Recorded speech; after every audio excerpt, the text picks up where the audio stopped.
My friend Gadi Taub is on Skype right now. He's an Israeli historian, an author, he's a screenwriter, he's a political commentator. I did a few events with him when we were in Israel not too long ago. He's been battling a lot of the sort of crazy leftism that's deeply connected to the backwardsness, which is why you have gays for Palestine, which is very different than Palestine for gays, and all of the confusion around all of this. I don't even know how to do this properly. Gadi, you there? Yeah, yes, I am. Thank you for your strong words, Dave. They come from the heart, and we can see them. So, thanks. I hope I did something that could make a few of you guys proud. I don't know. Just tell me what's going on. You're in Tel Aviv at the moment. Just take it away. As I was listening to you, there were the interceptions by Iron Dome. I'm not sure if it's above my house or somewhere around the outskirts of Tel Aviv. My cats are sitting here because they're scared from these explosions. But what is happening in Tel Aviv is nothing. What we've seen in the south of Israel are atrocities and images that we haven't seen since the Holocaust. And I'm glad you mentioned that these barbarians took a Holocaust survivor, an 85-year-old Holocaust survivor, as a hostage. Imagine this woman has been, I don't know how many sleepless nights from post-trauma in Auschwitz, and now she's back in the hands of those anti-Semitic neo-Nazis, and it's unthinkable. And you see those images slaughtering children.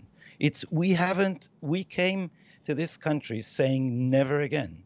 Never again. And I don't know what existential apology the universe can make to this woman who is now back in the hands of those barbarians. So first of all, there's utter shock here.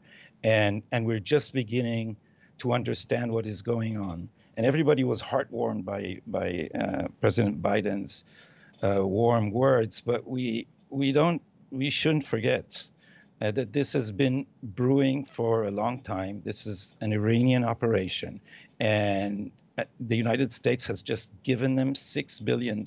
You've seen probably the videos of the high-tech drones that they've used in this infiltration. And so these are the sour fruits of two terribly misguided democratic administrations with one short break for Donald Trump. And you need to see the geopolitical picture. What was in the making now is a peace between Saudi Arabia and Israel. And what we are seeing now is Iran strategically sacrificing the interests of the Palestinian people in order to break this new alignment, which is threatening its strategic interests in the region. Because obviously the Palestinian people, I have nothing to say in their favor now. They voted for Hamas. If you want to understand the mentality of a people, who are the heroes on the names of whom they call schools and squares and streets? You're a hero for the Palestinian people if you killed enough Jews. That's the one thing that makes you a hero. So we're not on the road to any peace. And the Iranians are trying to turn the Palestinians into a wedge now between Israel and Saudi Arabia.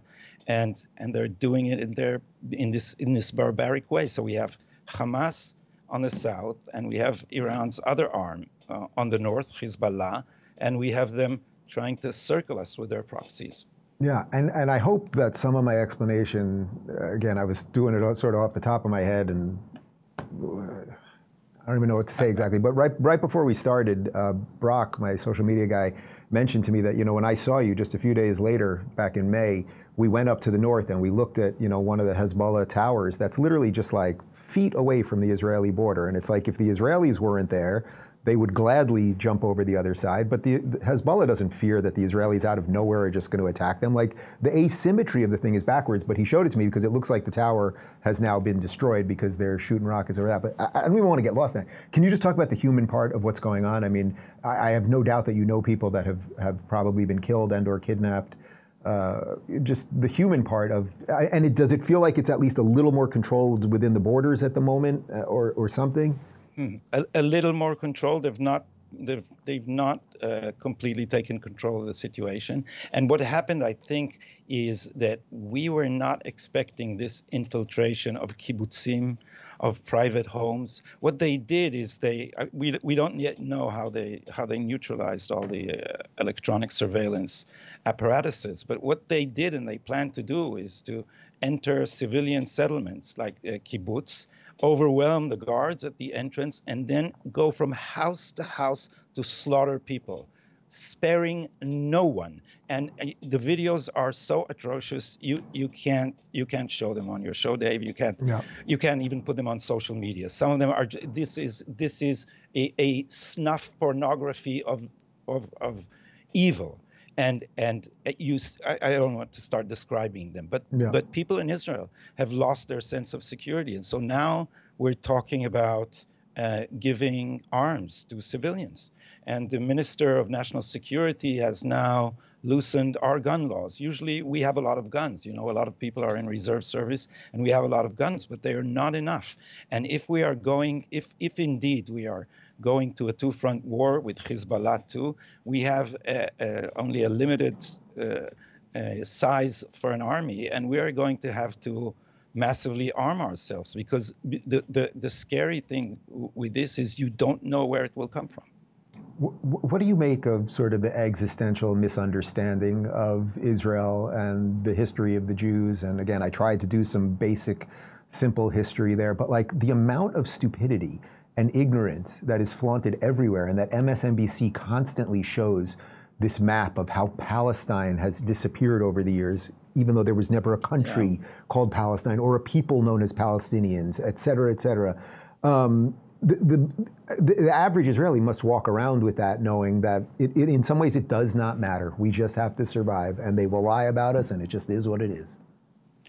First of all, we have a woke contingent in our elites too, and you and I have been fighting basically the same war in our separate countries. But note that what they've managed to do over the years is turn the language of human rights into the new vehicle of anti-Semitism. Mm-hmm. Now human rights organizations are demonizing Israel in the language of human rights. So if you're an historian, you look back at history, then they've been saying for decades that Jews have been slaughtering Christian kids for our matzot in Passover.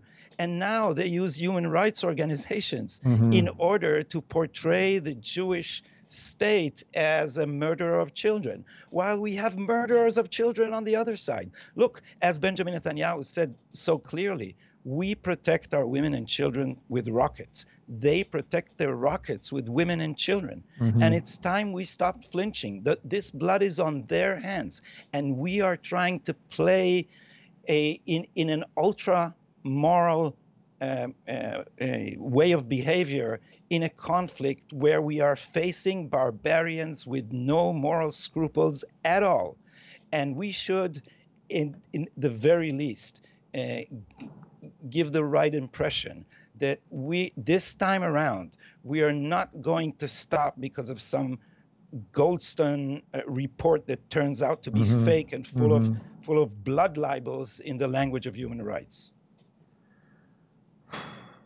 I don't even know what else to ask you. Is there anything else you want to say for now? I mean, obviously, I'll have you on whenever you want to come back on, and I'll gladly have anyone that you think I should have on, and all of that. But I'll be glad to be back, and you're doing great work. I think the work that people should do on your side in the United States is don't let the Biden administration cheat you about Iran. They're strengthening Iran. They're stepping over Israel's head. They're doing it in a sly way. They've loosened all the sanctions on this state that has a religious goal of erasing the Jewish people from the face of the earth. And they're playing this game. It started with the Obama administration. It goes on with the Biden administration. We still know there are Iranian spies inside this administration, and it's appeasing the worst force ever. So this is a Chamberlainian mistake, and Americans should point it out. Gadi, I thank you for your time. I will say a prayer for you. I know that literally millions of Americans and more than that all over the world are doing just that. And I mean it. Thank you. Anytime. I'm deeply touched, Dave. Thank you for all the good work that you're doing.